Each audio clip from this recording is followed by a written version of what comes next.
Hello and welcome to Core Academy. My name है शिबा खान और मैं आपको क्लास 8 का chapter number 2 from trade to territory explain कर रही थी। ये इस चैप्टर का लेक्चर नंबर 2 होगा। लास्ट लेक्चर में हमने क्या किया, एक क्विक रिवीजन करते हैं। ठीक है, मैंने आपको औरंगजेब के बारे में बताया। लास्ट मुगल एम्परर थे जो कि पावरफुल थे। मैंने लास्ट मुगल एम्परर नहीं कहा, पावरफुल मुगल एम्परर कहा। ठीक है, ओके। फिर उसके बाद मैंने आपको ये बताया कि क्वीन एलिजाबेथ ने ईस्ट इंडिया कंपनी को एक रॉयल चार्टर दिया जिससे वो ईस्ट में जाके ट्रेड कर सकते थे। क्लियर है। फिर हमने देखा 4 कंपनियां और थी। कौन कौन सी थी? डच, पोर्चुगीज, फ्रेंच और अब ब्रिटिशर्स थे। तो इन सब में कॉन्फ्लिक्ट होता गया। ठीक है, ये सारी बात हमने पढ़ी। आज हम पढ़ेंगे, सब टॉपिक है हमारा how trade led to battle. Britishers तो ट्रेड करने आए थे, लेकिन वो बैटल में कैसे कन्वर्ट हुआ, आज हम ये जानेंगे। So let's continue our topic. In early 18th century, the conflict between the company and Nawabs began. क्या होता है, मैंने आपको लास्ट लेक्चर में ही बताया था कि नवाब के रीजन में ही कंपनी फोर्टिफाई करने लगती है बिना उनके परमिशन से, तो उनकी नाराजगी तो जायज है। तो वैसे नवाब वहां पे नाराज होने लगे, जिससे कंपनी को काफी प्रॉब्लम होने लगी। ठीक है, तो यही बताया गया कि कंपनी और नवाब के बीच में कॉन्फ्लिक्ट शुरू हो गया। After Aurangzeb's death, the Bengal nawab asserted their power and autonomy. मैंने आपको लास्ट लेक्चर में ही बताया था कि औरंगजेब के डेथ के बाद सारे जो रीजनल किंगडम है वो उभर के आए। मींस आपको मैंने लास्ट लेक्चर में ही बताया था कि औरंगजेब के डेथ के बाद उनके ही जमींदार और सूबेदार जो भी थे वो अपने ही रीजन के किंग बनते हैं। ठीक है, तो अब बंगाल की जो नवाब हैं वो अपनी ऑटोनॉमी घोषित कर देते हैं। मींस अब हम इस रीजन के राजा हैं। ठीक है, अब हमसे ऊपर कोई नहीं है, ये इनकी बात थी। तो बंगाल में कौन कौन से किंग थे ये देखते हैं। ठीक है, पहले थे मुर्शिद कुली खान, उसके बाद आते हैं अलीवर्दी खान, फिर आते हैं सिराजुद्दौला। तो हमें इन दोनों के बारे में ना पढ़ते हुए सिराजुद्दौला के बारे में पढ़ना है। ओके, तो सिराजुद्दौला उस समय बंगाल के नवाब थे। ये सब मुर्शिद कुली खान और अलीवर्दी खान सिराजुद्दौला से पहले के किंग से। क्लियर है? Okay. They refused to grant any concession, large tributaries, denied to right to mint coin and stopped from extending fortification. ये क्या करते हैं, ये क्लियरली बता देते हैं कि कंपनी को हम कोई भी कंसेशन और नहीं देंगे। उन्हें हमारे एरिया में अगर ट्रेड करना है तो उन्हें हमारा काम भी करना होगा, हमारे टैक्सेस भी पे करने होंगे। ठीक है, उनके पास एक और राइट थी कि वो अपने कॉइन बना सकते थे। कॉइन को मिंट करना मींस अपने कॉइन को मिंट कर सकते थे, जो कि बंगाल के नवाब जो सिराजुद्दौला थे उन्होंने डिनाई कर दिया। क्लियर है? और उन्होंने ये भी बोला कि हमारे एरिया में आप कोई भी फोर्टिफिकेशन नहीं कर सकते। इससे ब्रिटिशर्स और परेशान हो गए। Okay, nawab accused the company to decide. नवाब क्या कहते हैं कि कंपनी जो है वो डिसऑनेस्ट है। डिसाइड का मीनिंग होता है डिसऑनेस्ट। नवाब कहते हैं कि जो कंपनी के जो पर्सन है, जो कंपनी के ऑफिशियल्स हैं, वो डिसऑनेस्ट है। Okay, Nawab claim depriving Bengal's revenue and undermine the authority of नवाब। नवाब कहते हैं कि ब्रिटिशर्स जो है वो सारी अथॉरिटी को धीरे धीरे करते अपने तरफ खींच रहे हैं, अपने तरफ इंट्रोड्यूस कर रहे हैं। मींस सारी अथॉरिटी और सारे पावर्स वो ब्रिटिशर्स खुद लेना चाहते थे। ये नवाब का कहना है। ब्रिटिशर्स रिफ्यूज टू पे टैक्सेस। नवाब कहते हैं कि आपको टैक्स पे करना पड़ेगा, लेकिन ब्रिटिशर्स कहते हैं हम टैक्स पे नहीं करेंगे। क्लियर है? And wrote disrespect letters and trying to humiliate the nawab and his officials. Britishers अब क्या करते हैं, ब्रिटिशर्स क्लियरली बोल देते कि हम आपको टैक्स पे नहीं करेंगे, हम आपको टैक्स पे नहीं करेंगे। They wrote many disrespect letters to the nawabs, मतलब डिसरेस्पेक्ट करते थे किनकी, नवाब्स की, और humiliate the nawab and his officials. Officials means नवाब और उनके मंत्रीगण, उनके मिनिस्टर्स, उनको भी नीचा दिखाया जाता था। ये कौन करता था, यस, द कंपनी। यहां तक आपको क्लियर है। ब्रिटिशर्स का कहना था, ब्रिटिशर्स चाहते थे कि सारे ड्यूटीज और सारे टैक्सेस उन पर से हट जाए। क्यों, क्योंकि the trade could flourish only when the taxes और ड्यूटीज वर रिमूव्ड। ट्रेड तभी सफल हो पाता, मींस ज्यादा अर्न कर पाता, ज्यादा प्रॉफिट अर्न कर पाता, जब टैक्सेस और ड्यूटीज वहां से रिमूव कर दिया जाए। क्लियर है? So the conflict confronts and finally culminated in the famous battle of Plassey। यहां पे बंगाल के जो नवाब है सिराजुद्दौला, वो क्लियरली डिनाई कर देते हैं कि नहीं, आपको टैक्सेस पे करना पड़ेगा। ब्रिटिशर्स यहाँ पे रेडी ही नहीं है कि वो टैक्स पे करें। अब दोनों कन्फ्रंट होते हैं और they end with the battle of Plassey. Battle of Plassey, battle of Plassey के बारे में आपने बहुत कुछ सुना होगा। आगे मैं आपको बैटल ऑफ प्लासी को डिटेल में स्टडी करेंगे। Okay, so battle of Plassey पढ़ने से पहले उसके कुछ बैकग्राउंड सीखते हैं। ओके, तो बैकग्राउंड है ये। इन 1759 अली वर्दी खान डाइड। अभी मैंने आपको बताया मुर्शीद कुली खान, फिर अली वर्दी खान, फिर सिराजुद्दौला। ये तीनों जो नवाब थे, ये बहुत ही पावरफुल किंग्स के तौर पे उभर रहे थे, पावरफुल नवाब के तौर पे उभर रहे थे। ठीक है, अली वर्दी खान की डेथ हो जाती है और अब उनकी गद्दी सिराजुद्दौला को मिलती है। क्लियर है? तो Sirajuddaula became the nawab of Bengal. ठीक है, सिराजुद्दौला नेक्स्ट बंगाल के नवाब बनते हैं। But the company wants a puppet ruler. ये थे स्ट्रॉन्ग रूलर और कंपनी को चाहिए था जो उनके अकॉर्डिंग काम करे। ऐसे होते हैं ना ऑफिसर्स जो उनके हाँ में हाँ मिलाए। तो कंपनी भी यही चाह रही थी कि किंग कोई ऐसा, नवाब कोई ऐसा बने जो उनकी हर बात में हामी भरे, हर बात को अग्री करे। Okay, who would give trade concession, जो उन्हें ट्रेड में कंसेशन दे, ड्यूटी फ्री टैक्स, जो ट्रैवल ड्यूटी फ्री कर सके, टैक्सेस में कंसेशन दे सके। ये सारी चीजें किनकी मांग थी? यस, ये सारी चीजें ब्रिटिशर्स की मांग थी। ये चाहते थे कि कोई ऐसा नवाब बने, उनके लिए पपेट की तरह काम करे, टैक्सेस उनसे ना वसूले, उनको तरह तरह के ट्रिब्यूट्स देते जाए। ये सारी बातें थी किसकी? ब्रिटिशर्स की। Sirajuddaula interrupted the company to stop meddling in the political affairs of his domain। कुछ समय बाद ब्रिटिशर्स उनके पॉलिटिकल अफेयर्स में भी इंटरप्ट करने लगे। तो सिराजुद्दौला क्लियरली कहते हैं कि स्टॉप मेंडलिंग, मींस आप इंटरफेयर ना करें हमारे पॉलिटिकल अफेयर्स में। ये किसका कहना था? सिराजुद्दौला का। किससे? कंपनी से। Okay, order to stop fortification and pay the taxes. ये सिराजुद्दौला ऑर्डर करते हैं कंपनी को कि आप हमारे टैक्सेस को पे करिए और सारे जो फोर्टिफिकेशन है वो बंद करिए। ठीक है, आप हमारे एरिया पे फोर्टिफाई कर रहे हैं बिना हमारी परमिशन से, ये सही नहीं लगा। ठीक है, ये सही नहीं था, इसीलिए उन्होंने क्लियरली ऑर्डर किया कि you stop fortification. Okay, negotiation failed. Britishers Sirajuddaula को ब्राइब करने की भी कोशिश कर रहे थे, बट सिराजुद्दौला नहीं मानी। ओके, तो वे नेगोशिएशन फेल्ड, इससे नेगोशिएशन फेल हो जाता है। Okay, nawab march with 30,000 soldiers to the English factory at Kasim Bazar. काफी ऑर्डर देने के बाद भी ब्रिटिशर्स मानते नहीं थे। ठीक है, ना ही उन्होंने टैक्स पे किया और ना ही उन्होंने फोर्टिफिकेशन बंद किया।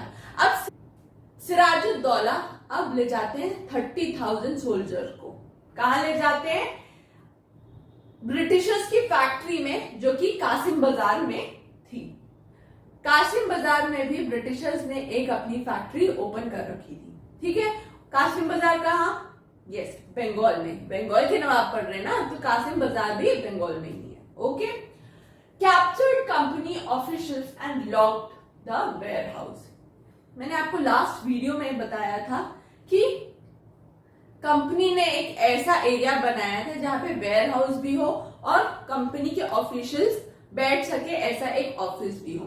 तो अब सिराजुद्दौला जाते हैं अपने 30,000 सोल्जर्स को लेके और कंपनी के ऑफिशियल्स को, कंपनी के जो ऑफिसर्स थे उन्हें वेयर हाउस में बंद कर दिया जाता है। इसे हिस्ट्री में ब्लैक डे कहा भी जाता है। आप इसे आगे भी पढ़ते रहेंगे। बैटल ऑफ प्लासी बहुत ही इंपॉर्टेंट टॉपिक है, इसे ध्यान से पढ़िएगा। ये इसका बैकग्राउंड है कि बैटल ऑफ प्लासी होता क्यों है।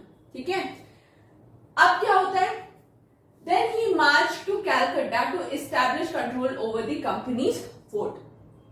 ठीक है, कंपनी के बाकी जगह में मैंने आपको लास्ट वीडियो में भी एक्सप्लेन किया था कि बंगाल के ब्रिटिशर्स ने 3 एरिया की जमींदारी मांगी थी। उसमें से एक था कैलकत्ता और एक था कासिम बाजार। अब आर्मी कहां मूव करती है? कैलकत्ता में। क्यों? जो to establish control over the company's fort, जो भी फोर्ट कंपनी की थी उसमें अपना रूल एस्टैब्लिश करने को। Is that clear to you? आगे बढ़ते हैं। ऑन हियरिंग द न्यूज, अब कलकत्ता में किसका रूल आ गया?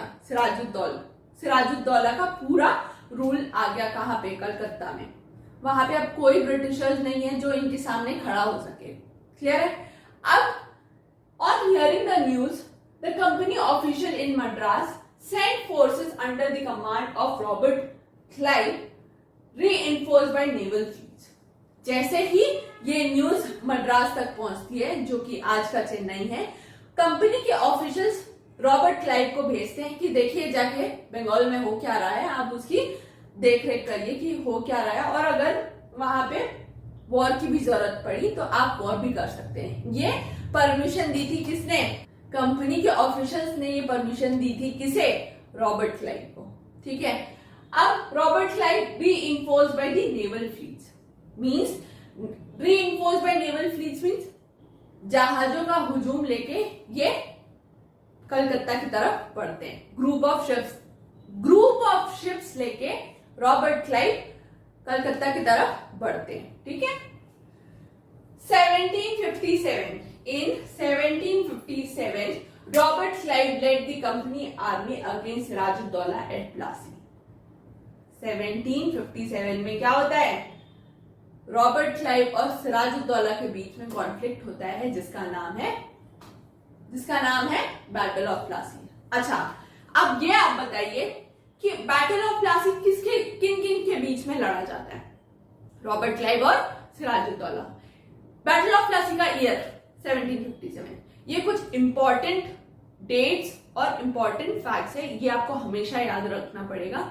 आपके लिए फ्यूचर में भी ये बहुत ही बेनिफिशियल होगा, इसीलिए एक बार पढ़ो और सही से पढ़ो। I hope this topic is clear to you. आगे बढ़ते हैं। अब इस बैटल का रिजल्ट क्या होता है? इस बैटल का रिजल्ट ये होता है कि ब्रिटिशर्स की तरफ से रॉबर्ट क्लाइव और नवाब की तरफ से सिराजुद्दौला अपने आर्मी को लेके आगे बढ़ते हैं। ठीक है, सिराजुद्दौला अपनी आर्मी को लेके आगे बढ़ते हैं, बट उनका जो कमांडर रहता है वो धोखा दे देता है और जो आर्मी गलत ऑर्डर देने की वजह से सिराजुद्दौला ये बैटल हार जाता है। ठीक है, उस कमांडर का नाम था मीर जाफर। ठीक है, इसे और पढ़ते हैं। Sirajuddaula defeated in this battle, Sirajuddaula की इस बैटल में हार होती है। One main reason for the defeat of the Nawab was that the force led by Mir Jafar की जो फोर्स थी उसे गलत डायरेक्शन पे भेज दिया गया, मींस ऑपोजिट डायरेक्शन पे भेज दिया गया, ठीक है, जिससे आर्मी लड़ ही नहीं पाई और सिराजुद्दौला मारे गए, ठीक है। Clive made promises to Mir Jafar. Mir Jafar ने ऐसा किया क्यों? क्योंकि क्लाइव उनसे प्रॉमिस करते हैं कि अगर सिराजुद्दौला मारे जाएंगे तो मैं आपको बंगाल का नवाब बनाऊंगा, ठीक है। तो ऐसा हुआ भी। Clive made promise to Mir Jafar that he will be the next Nawab. So if he support the company, वो अगर मीर जाफर कंपनी को सपोर्ट करेंगे तो वो बंगाल के नेक्स्ट नवाब बन सकते हैं। क्या था? मीर जाफर ने हामी भरी और सिराजुद्दौला का साथ छोड़ दिया। Okay, Thus the battle won by Britishers. So कुछ डिसऑनेस्ट वे में ब्रिटिशर्स जीत जाते हैं ये battle. Mir Jafar became the next nawab, जैसा कि प्रॉमिस हुआ था मीर जाफर नेक्स्ट नवाब बनते हैं। The prime objective was to trade. अगर आपके दिमाग में ये क्वेश्चन आया है कि ब्रिटिशर्स जीत तो गए तो वो अपना रूल क्यों नहीं स्टैब्लिश किए, अगर आपके दिमाग में ये क्वेश्चन आया तो you are in a very good state of mind, ठीक है। क्योंकि ब्रिटिशर्स पॉलिटिक्स में नहीं फंसना चाहते थे। ब्रिटिशर्स क्या चाहते थे? सिर्फ ट्रेड करना, और वो चाहते थे कि अच्छे से अच्छा उन्हें गिफ्ट मिलता जाए, टैक्सेस कम लगे, टैक्सेस ना के बराबर लगे। ये सारी चाहत थी किसकी? ब्रिटिशर्स। तो अपना वो पूरा फोकस वो ट्रेड पे देना चाहते थे। Okay, company wants a puppet nawab. आपको शुरू से ही बताया गया कंपनी क्या चाहती थी? एक पपेट नवाब चाहती थी। But Mir Jafar refuse to pay more tributes. Mir Jafar काफी उन्हें गिफ्ट्स देते हैं, बट कुछ समय बाद उन्हें ये समझ में आ जाता है कि मुझे भी तो अपने रीजन को फ्लरिश करना है, ठीक है, मुझे भी अपने एरिया के लोगों को फ्लरिश करना है। हर चीज में अगर ब्रिटिशर्स को दे दूंगा तो उनके बेनिफिट के लिए बचेगा क्या? मैं एक अच्छा राजा कहाँ रहूंगा? बट ब्रिटिशर्स को लोगों के प्रति कोई सपोर्ट ही नहीं था। ब्रिटिशर्स सिर्फ ये चाहते थे कि सिर्फ मीर जाफर उनकी देखरेख करे, ठीक है, उनको अच्छे से अच्छा गिफ्ट दे, उनके टैक्सेस में रिडक्शन करे। बट एक नवाब की रिस्पॉन्सिबिलिटी उनके लोगों की भी है। अब लोगों की तरफ से टैक्स जो आ रहे थे वो सारे ब्रिटिशर्स को गिफ्ट करने में ही चले जाते थे। तो नवाब के पास एट लास्ट कुछ बचता ही नहीं, तो वो क्लियरली डिनाई कर देते हैं किसको? ब्रिटिशर्स को, कि इससे ज्यादा मैं आपको गिफ्ट नहीं दे सकता, ठीक है। मुझे अपने लोगों के लिए भी, अपने लोगों के वेलफेयर के लिए भी काम करना है। बट ब्रिटिशर्स को ऐसा लगा कि अब ये राजा नहीं बन सकता है, इसे हटाओ। तो मीर जाफर को हटा दिया जाता है, ठीक है, मीर जाफर को हटा दिया जाता है। इनके बदले मीर कासिम को रखते हैं। मीर कासिम मीर जाफर का ही रिलेटिव रहता है, ठीक है। अब मीर कासिम का भी यही कुछ हाल रहता है। फिर मीर कासिम को भी निकाल के फिर मीर जाफर को रखा जाता है। अब मीर कासिम चले जाते हैं अवध के एरिया में। मीर कासिम अवध के एरिया में जाते हैं और एक ग्रुप तैयार करते हैं। क्या? एक ग्रुप तैयार करते हैं। किसके लिए? किसके अगेंस्ट? ब्रिटिशर्स के अगेंस्ट। तो एक और वॉर के लिए तैयार हो जाएंगे जिसका नाम है the battle of Buxar. Battle of Buxar हुआ रहता है 1764 में। किसके साथ? मीर कासिम और ब्रिटिशर्स के साथ, कंपनी के साथ। इस पे भी ब्रिटिशर्स की जीत हो जाती है। मीर कासिम भी डिफीट हो जाते हैं। किसमें? बैटल ऑफ बक्सर में मीर कासिम भी डिफीट हो जाते हैं। द नवाब हैड टू पे 5 लाख पर मंथ। अब किसे? मीर कासिम और अवध के जो नवाब रहते हैं उन्हें 5 लाख रुपीस पर मंथ देना होता है। बट अभी भी जो कंपनी है वो चाहती है कि कुछ और इनसे वसूल लें, ठीक है, कुछ और इनसे क्यों ना वसूल लिया जाए। ये किसकी सोच रहती है? यस, कंपनी की ये सोच रहती है। अब मीर जाफर डाइड। मीर जाफर की डेथ हो जाती है। मीर जाफर कहाँ थे? बंगाल के जो नवाब थे उनकी डेथ हो जाती है। अब ब्रिटिशर्स का मूड चेंज होता है कि क्यों ना मैं अब बंगाल में रूल करूं, मैं क्यों ना बंगाल का नवाब बनूं। आगे देखते हैं और क्या क्या होता है।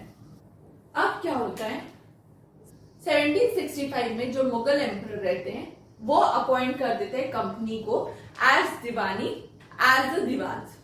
कंपनी को दीवानी राइट्स प्रोवाइड कर देते हैं। कौन? Yes, Mughal emperor. Okay, diwani allotted company to use the vast revenue resources of Bengal. अब दीवानी के जरिए कंपनी बंगाल के सारे रिसोर्सेज को यूज करती जाती थी बिना कोई टैक्स पे किए, है ना, बिना कोई रेवेन्यू दिए।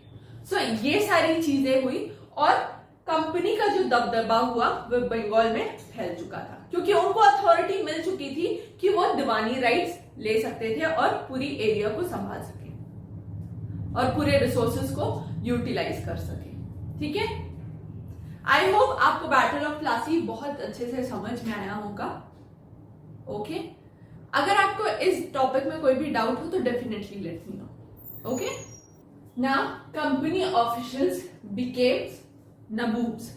नवाब तो वो अपना प्रोनाउंस नहीं कर सकते थे, इसलिए उन्हें नबूब्स कहा गया था। Okay, each company servant began to have vision of living like nawabs. Nawabs कैसे रहते हैं? नवाब्स बहुत hi-fi rich class family से बिलोंग करते हैं, बहुत अच्छे अच्छे कपड़े, क्राउन एंड ज्वेलरी, ये सारी चीजें पहनते हैं। तो कहीं ना कहीं जो कंपनी के जो ऑफिशियल्स हैं वो भी चाहते थे इनके जैसे लाइफस्टाइल जीने की। ओके, तो अब बंगाल का चार्ज किसने लिया? यस, ब्रिटिशर्स ने नवाब का चार्ज ले लिया। ओके, और उन्हें नबूब्स कहा गया। Robert Clive was appointed as a governor general of Bengal. अब जब बैटल ऑफ प्लासी और बैटल ऑफ बक्सर होता है, ठीक है, तो किसके नेतृत्व में होता है, मींस किसके ऑब्जर्वेशन में होता है? रॉबर्ट क्लाइव के थ्रू होता है। ओके, बैटल ऑफ प्लासी और बैटल ऑफ बक्सर के बाद हीरो बन जाते हैं कौन? रॉबर्ट क्लाइव, क्योंकि पूरी अथॉरिटी इनकी रहती है, रॉबर्ट क्लाइव की। तो इन्हें कंपनी के ऑफिशियल्स इन्हें गवर्नर ऑफ बंगाल बना देते हैं, गवर्नर ऑफ बंगाल। ओके, 1764 में ही was asked to remove corruption in the company administration. अब चोर के हाथ में ही चाबी दे दी गई। कैसे?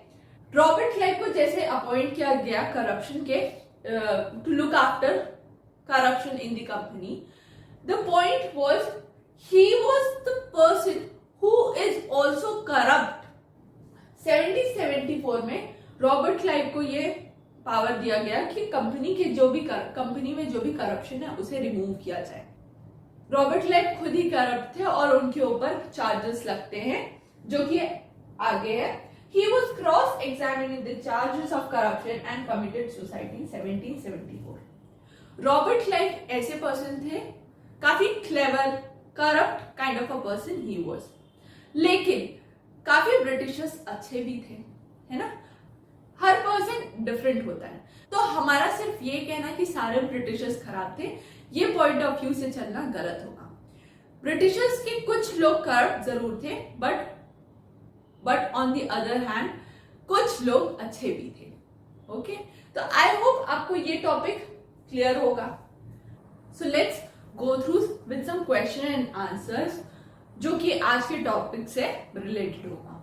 सो your first question is why did the battle of Plassey not in the favour of Sirajuddaula? Battle of Plassey Sirajuddaula के फेवर में क्यों नहीं था? The battle of Plassey was not in the favour of Sirajuddaula because Mir Jafar deceived Sirajuddaula. Deceived means धोखा देना। Okay, next question, what was the basic mentality of Britishers? Britishers की basic mentality क्या थी? Britishers wanted to flourish the trade and it would be only possible when the taxes were exempted. Britishers सिर्फ अपने trade को flourish करना चाहते थे और वो तभी पॉसिबल हो पाता जब टैक्सेस इंपोज ना किया जाए। ओके, अब आपके लिए एक होमवर्क क्वेश्चन है, mention the name of nawab of Bengal. Nawabs की लिस्ट बताना है जो कि बंगाल में रूल करते आए थे। ठीक है, आई होप ये टॉपिक आपको क्लियर होगा। अगर कोई भी डाउट हो तो प्लीज लेट मी नो, मैं आपके आंसर्स देने की पूरी कोशिश करूंगी। Till then, thank you.